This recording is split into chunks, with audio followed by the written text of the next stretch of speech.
Welcome. What's up? It's time for another edition of ACC Baseball Etc, presented as always by Pitch Logic, the system used by players, coaches, scouts, and instructors at all levels of play, from youth leagues to the big leagues. The easy-to-use and affordable technology makes the platform accessible to every player at every level. All the metrics, all the features used at the highest level. You can go to pitchlogic.com for more information. I'm Daron Vaught. No Danny Graves today, but we've got a treat for you because on the opposite screen of me, if you are getting the pleasure of viewing this and being able to see the two of us, is one of, I think, everyone's favorites, the official, unofficial purveyor of cool in the college baseball world. It is none other than Stephen Schoch. Big Donkey, how are you, man? I'm doing great. I am very happy to be here. I am happy to be filling in the shoes of Danny Graves. Just don't ask how many saves I have in a Reds uniform, because the number is way less, significantly less, actually. How many saves do you think you have in a red uniform, like uniforms that are the color red? Oh, man. In high school, so I played for the DeMarini Stars red team because, Okay. The good players were on the national team. I might have been the national team. I really didn't know the structure of it, but we were in red uniforms, and they always used me as a closer because our summer ball head coach was he was a pro ball guy who played back in the day, and he was very old school approach. His name was Carson Carroll. Great dude. And he was like, "You're a weird arm slot guy. You get 3 outs at the end of games. People don't understand what you're doing. And by the time they understand it, we are going home. So you're good to go." And so that was really when I was like, oh, closing, this is sick. I want to do this all the time, because it was such a fun experience. And as a high schooler, those feelings of adrenaline, you get those every weekend. I didn't go out and party as a high schooler, which may surprise some people. And that's genuinely truthful. That's an honest fact.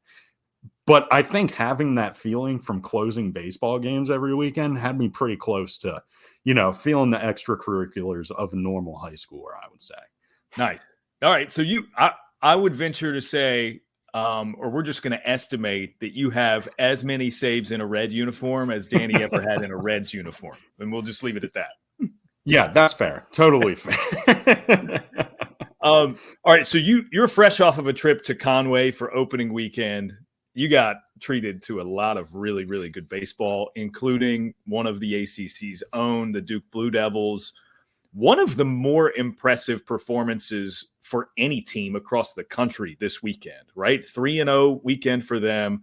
They knocked off Indiana, who is now ranked, at Coastal Carolina, who remains ranked after the weekend.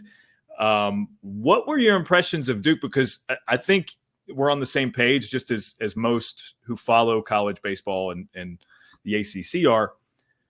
No worries coming into the season about Duke's pitching, right? If anything, it's one of the top 3 to 5 pitching teams in the country, probably. I admittedly had and maybe continue to sort of still have some of those concerns about the lineup, although they squelched a lot of that over the weekend. So just generally, what were your impressions of Duke? So this Duke baseball team's lineup, I think the perfect comp for it would be a Bob Saget stand-up comedy routine, because you would not expect it to be that offensive, but it was, or offensive, either one, whichever one you want to go with. But they were just sending the ball out of the yard at an alarming rate. I think it was 16 home runs in 3 games, and a lot of them came against George Mason in a game that was a little crooked the whole way. But that's still, George Mason is not a bad team by any stretch of the imagination. I just want to highlight the fact that all 3 of the other teams there are, they're ranked at the caliber teams. So it was really cool to just see Duke come together as a team, though, because they were getting offense from places I wasn't expecting it, and I'm sure they probably weren't expecting it as well. If you came into this weekend and told the Duke Blue Devils they were hitting 16 jimmies, I don't think anyone's believing it unless someone was in a fight with Jimmy Romano, in which case that might happen. So it was just insane to see. I mean, Andrew Yu, even, he was coming off the bench, hit a laser beam off the wall. So it was just cool to see how prepared everyone on the Blue Devils lineup was to go out and get after it. And I think, you mentioned how good the pitching is and how good we know it is. And I think that's one really good indicator for how well an offense is going to do in the spring is how good their pitching staff is. Because you think about it in the fall, all they're doing is facing their friends, facing guys in their uniform. So, if I'm facing Fran O'Shell every weekend, I am a terrible baseball hitter. I'm not good for it. I'm not known for it. If I face him every weekend for 3 months straight and the demoralizing feeling of going back home and I want to go out with my friends and party and have a great time, but in the back of my mind, Fran O'Shell throwing 97 on my thumbs is there, I'm going to get better by the end of the fall. And so I think it was really just, we got to see how great their pitching is because of how good their hitting was, as weird as that sounds. Yeah, no, I think that's an interesting point that maybe we don't talk about it enough from that perspective, that, right? Like in the preseason, in the fall, you are facing your own team's pitching. That's a really interesting concept. And they had, plenty of guys in the lineup that spent the summer at the Cape. And so like, it's safe to say these guys have been seeing good pitching since the end of last season. And obviously they had good pitching against them in the ACC too. That's an interesting way to think about it, but I'm sure that it probably benefits a guy like AJ Gracia had 3 home runs in a single game. Like that's bananas for a freshman.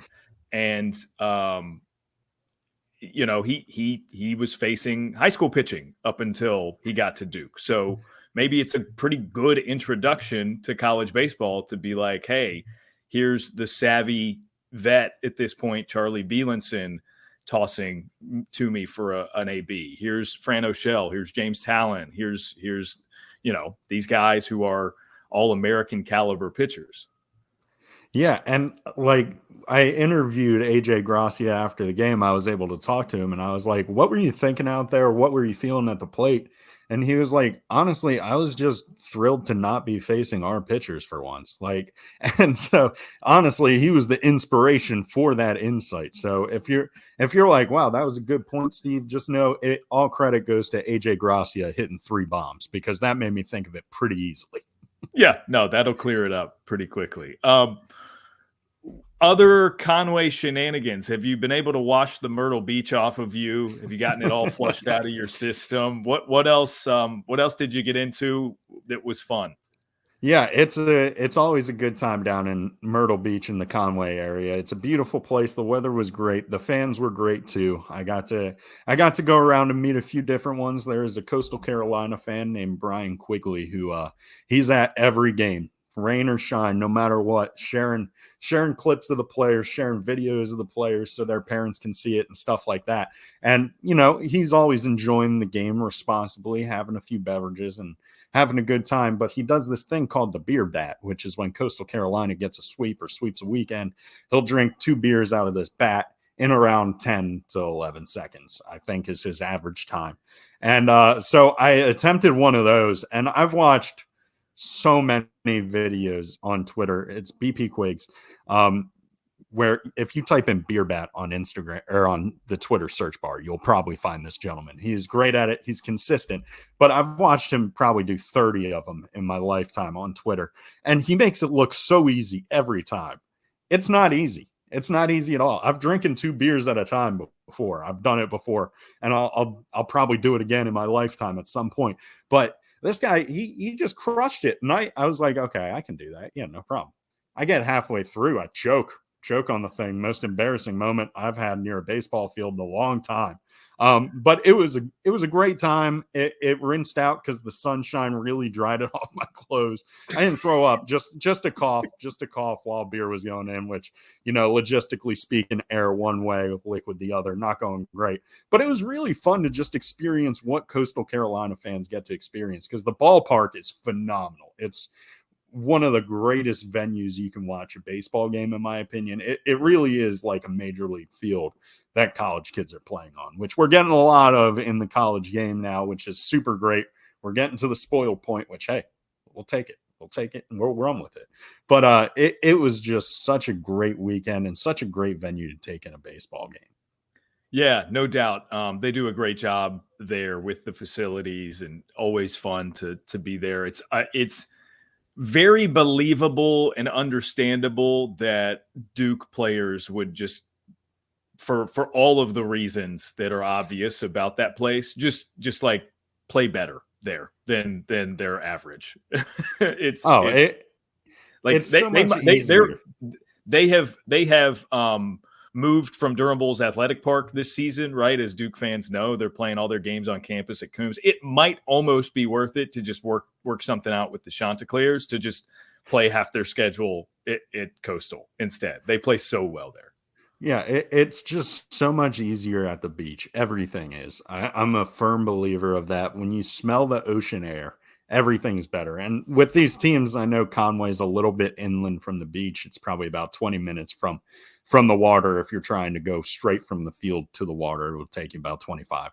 But all the teams, they stay right on the waterfront, real nice hotels. So it's a great way to start off your college baseball season. I know my very first time ever playing college baseball was actually at Baseball at the Beach with App State. And we got destroyed all weekend. We got killed by ODU, Virginia, and Coastal Carolina. Still one of the best experiences of my life because the beach was so nice and it was just such a great place I was playing at. Do you happen to remember your own personal performance that weekend, or did you play at all?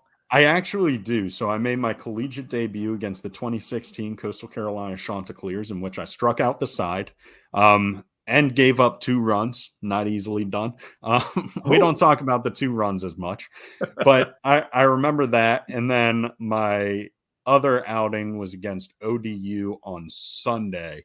And the only reason I really remember it now is because when I came into the game, the first thing I did was an inside move to get a runner at second base, which lo and behold, like 6 years later was what I did. And like, I was just thinking about that recently. That's the only reason I like went back and looked up like the box score and play-by-play of it. So it was a very strange college baseball weekend for me. It feels like it was kind of like a very good start because, you know, Coastal Carolina, they go on national champions, notable team to play ODU. I eventually go on to have a game against them that is important. And then playing at Virginia, that was the other team that beat the crap out of us. So it was fun. Yeah, that's great. Oh, man. Well, let's get to talking about a little bit of the ACC. And I don't want to talk like Danny and I do it every week. So we've got the chance for you to be here. So I want to talk about it in a different way, right? Something with your fresh perspective. I think people can pretty easily get a vibe for like what you get kicks out of when it comes to observations in college baseball. You shared yesterday or the day before the 6'9" pitcher at St. Mary's. And it's just like, okay, you can pretty safely assume that that's something that's going to amuse Steve, and he's going to get behind it and probably bookmark this guy for the entirety of the season just to see how he does at 6'9" tall. And I saw you share the video, by the way. I think it originally was posted by St. Mary's baseball account, and I was just like, no way. That's not an actual dude. That's the Savannah Bananas stilts guy out there pitching for St. Mary's. It looked fake. I don't know if it's the camera angle being at his hip, but also that could be on top of a 12-foot pole, and I still think it would be at his hip. Like, yeah. I love the weird. You know, I love the weird. And that kid, he's thrown 93 to 96 from that angle. No, thank you. I don't want to be in the box for that. I'll watch, and I will be a fan. I think part of the illusion, as in like the optical illusion of it, is that he rolls his pants all the way up, like they're at his kneecaps, and that just offers a different look too. And it's like, okay, it makes him look even taller than he is. It's just wild. I'm gonna make a cheap joke. Those are actually all the way rolled down. There's no elastic in those. That's just regular pants. That's the biggest pair they had. No, but like I see that on the mound. I am shaking in my boots in the on deck circle because he says he's 6'9", which I don't believe that for a second. He is way tall, 79 inches. But then you put him on a mound. That's nearly 100 inches of human being on a mound. Well, you had the mound, dirt, obviously not person, but around 100 inches total object coming at you. No, thank you. No, thank you. Yeah. All right. So with the 6'9" giant of a pitcher out west for St. Mary's, if you would just kind of highlight maybe some ACC shock guys, like guys who don't have to be tall or physically quirky, just like who do you vibe with in the ACC? So obviously there's going to be a lot of UVA names on this list just because, Sure. Being an alumni, you're closest with those guys. So like Dean Campshire, that's a guy who I don't know how much he's played yet, but I know he's goofy. I know a lot of his jokes are like right up my alley from what I've heard from coaches and from other players. So that's a guy who like I'm looking out for. I'm always keeping an eye on when he's going to get into games. Anthony Stefan is an absolute name to know. One, he's got a lot of power in his bat, which is great. Smooth lefty swing. Just a lot of good things to like ball player wise. He's from New Jersey, walks out to Billy Joel Tony's song, the Cadillac part. Oh, Love yeah. it. Love that. That's literally all you have to do to get me to like you. Something like that, and I'm in. But there is also a clip between innings that played of Anthony Stefan where they asked him his favorite movie, and he said Cars. And I can't not like the movie Cars. So I'm gonna root for a kid like that. Oh, geez. There's so many that come to mind.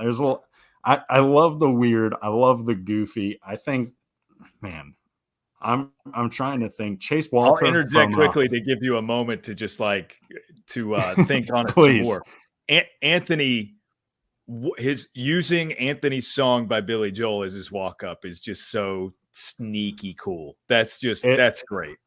It's so elite. So the best walkout song experience I've ever had in my life was we were playing against Troy my freshman year, and they had a junior named Justin Friend who walked out to Bismarck. He's just a friend, but the part where he goes, and he say he just a friend, but it sounds exactly like Justin Friend after you hear an announcer say Justin Friend. And I was like, man, I want to tip you. Like, I want to pay you money for this. That's really good. That's really so. We were talking before we started rolling about the summer that I was calling games in Morehead City for the Morehead City Marlins of the Coastal Plain League Summer Collegiate Ball. Summer of 2011, our leadoff hitter was a guy who is in player personnel. He's in the front office with the Blue Jays now, actually, Dartmouth grad, Joe Sclafani. Okay. Great name, first off. Phenomenal. Yeah, just like a phenomenal name. But he was the leadoff batter, and he walked up to jump around, which was just like really, really good. Kind of sit back to the basics, simple. What's something that's going to get the people fired up, right? I'm trying to think of some other good ones because we had a guy who played at Elon named Jake Lucci, and there is a Gucci Mane song that sounds like almost I would not ever claim to know the song. I'm not familiar with Gucci Mane's catalog, but it sounds almost orchestral, right? Like it's just like this big instruments and it's like theatrical and basically the gist of it is it goes Gucci, and it's just like a chant like that. And his last name was Lucci, so his thought was, okay, give off the impression that it's Lucci, and that one was pretty great too. You get to talking about walk-up songs. I've been meaning to pull most teams post their lists on social media. I've been meaning to pull the ACC teams and really like get down and dirty and talk about walk-ups for all the players. Maybe we'll have you back to do that. We'll just do walk-up analysis for an episode. I am more than happy to do it because it's a subject matter that I think needs to be talked on more. Because I know the list you're talking about, year after year, the number of classic rock songs being played at college baseball stadiums when players are walking to the plate, it's going down. And that needs to change. It needs to change. Kickstart My Heart. Are you kidding me? Are you afraid of hitting doubles? Is that what it is? Are you scared of how good you can be? Don't be. Live up to that potential. I know rap is fun. I know it's a lot of fun, but the mumble rap. We don't need that energy going into it. Go into it with some Big Papa, some of that stuff. Get classic with me. How do you feel about goofy? Because so when I played at Emory and Henry College, I played with a guy. Shout out Josh McMillan. He was our second baseman, great player, leadoff batter, and he walked up to. One year it was Backstreet's Back. My favorite was What Is Love, like from the night at the Roxbury. That's good. And like whether teams wanted to or not, you could always count on it. You look at the opposing dugout and guys are nodding their head to it. I'm with you.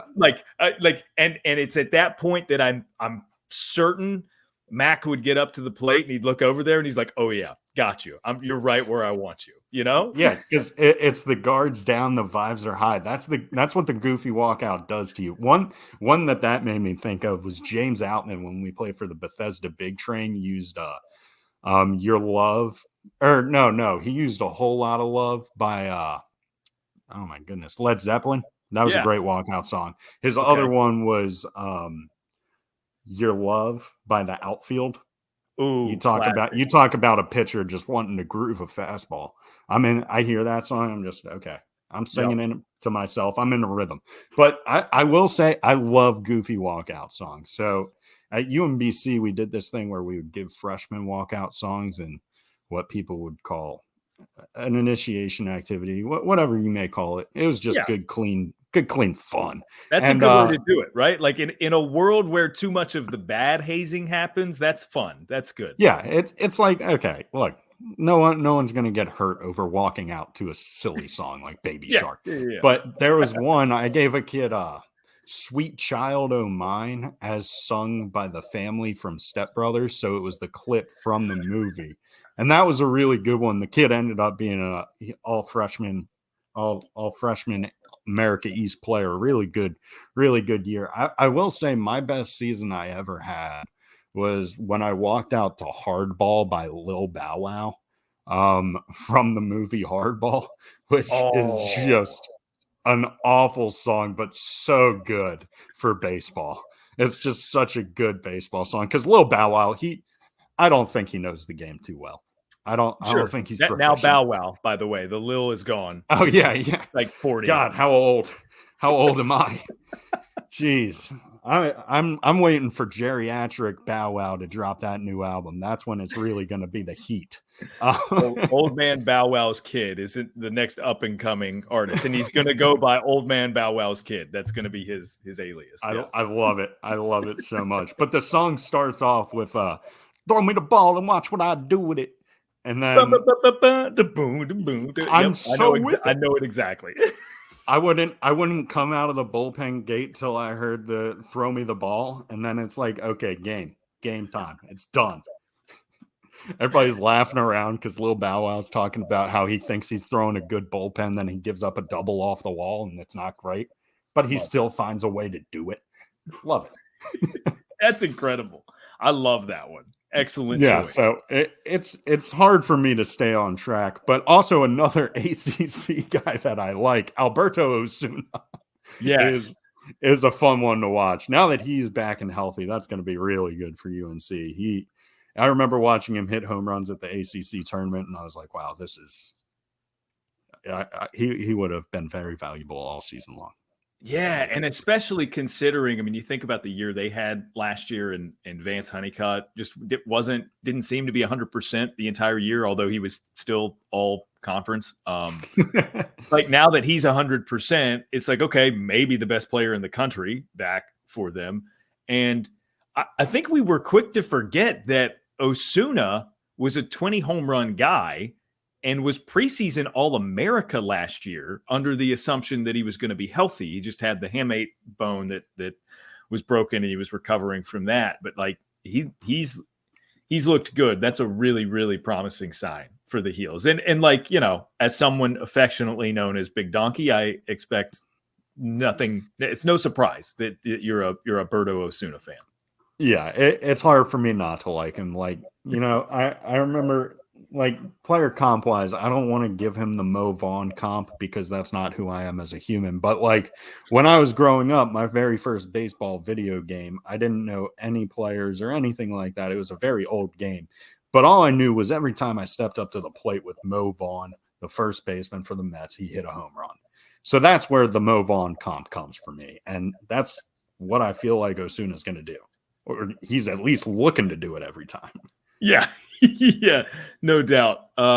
That's a great pick, a great shock-ish pick. I don't know. I thought I was going to come up with a clever name for this list of players, but they're shock guys. That's it. It's simple. Just dudes we like. That's how I go. So you and I have something in common, and that is going to be our locale coming up later this week at the Jacksonville College Baseball Classic. Your Virginia Wahoos are going to be playing in that tournament. I'm going to be doing play-by-play exclusively on d1baseball.com, working with Kyle Peterson, the great KP, which is like surreal. Very much looking forward to that. So like A, we got to get up.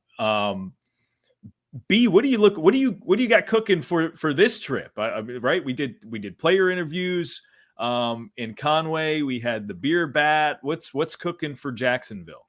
So that's the fun part of it. We go in with zero plan except to have a good time and then just see where we can go, whip out the camera when we can. I know there will be player interviews. That one, Jacksonville will probably be very heavy with player interviews because the access is there. So why not use it?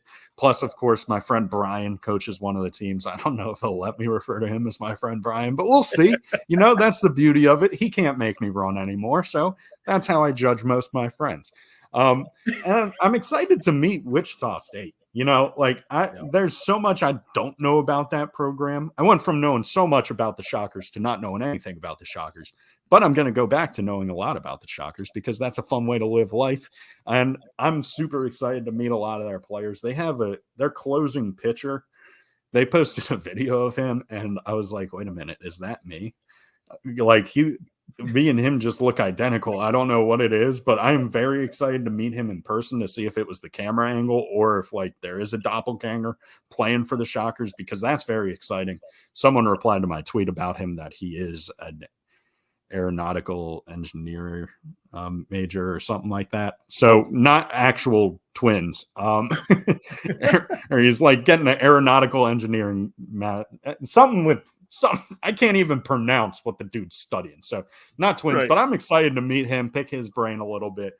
And then, of course, seeing Iowa and Auburn, those are two teams that I feel like I always run into year after year. And every time I run into them, I have a great time. So I'm really looking forward to it. I mean, Iowa, I only ran into last year, not the year before. So not year after year for them, but they're a team I feel like I'm going to frequent for years to come. So I'm really excited to see them, see Brody Brecht, see Blake Aaron, see all those guys compete. Yeah, your doppelganger situation made me think of another movie, since we're just going to do movie references throughout the entire I'm fine with it. Episode here.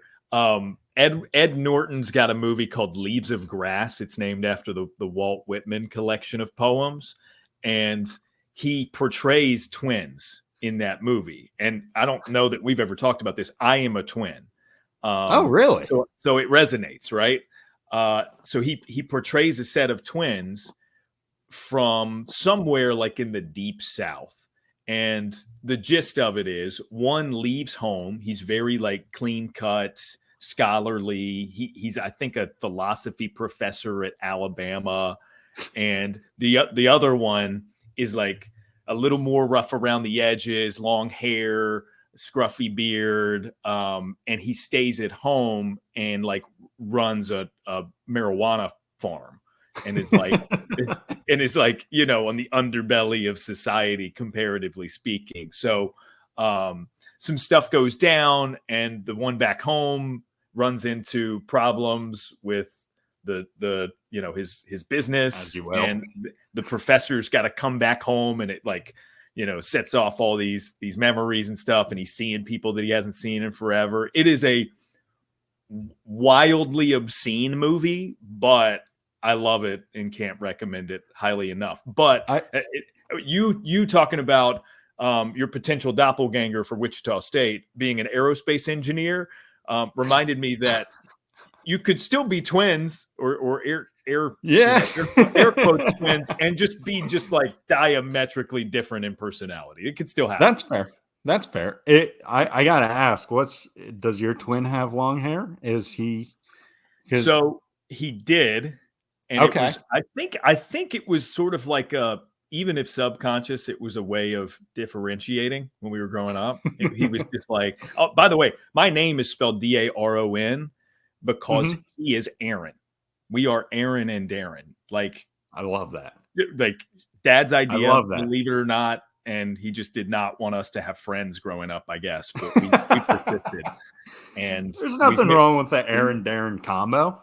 No, I love it now. It's something that, like, you know, as a kid, you're an angsty kid. You maybe resent a little bit. Like I'm into it. I love it. But it always, people are always taken aback when I'm just sort of like casually referring to, my brother Aaron, and they're like, wait, isn't your name Daron? Yeah, we're twins. You know, I think it's, as a broadcaster now, you got to think that would be a dream to have the athletic duo of Daron and Aaron playing on a game you're broadcasting, you know? That would just simplify things. Well, it wouldn't simplify things. No, I think but it the might story writes itself, right? Yeah, you just every time you say you want to refer to one of the players, you just go, and there goes Aaron. And, you know, you can never be wrong. As long as you got to kind of fudge it. I would have to practice before I did it, but no, I think that's a phenomenal, like the stories of Aaron and Daron, or Daron and Aaron, however you guys want to go about it. I think that's a great way to do it.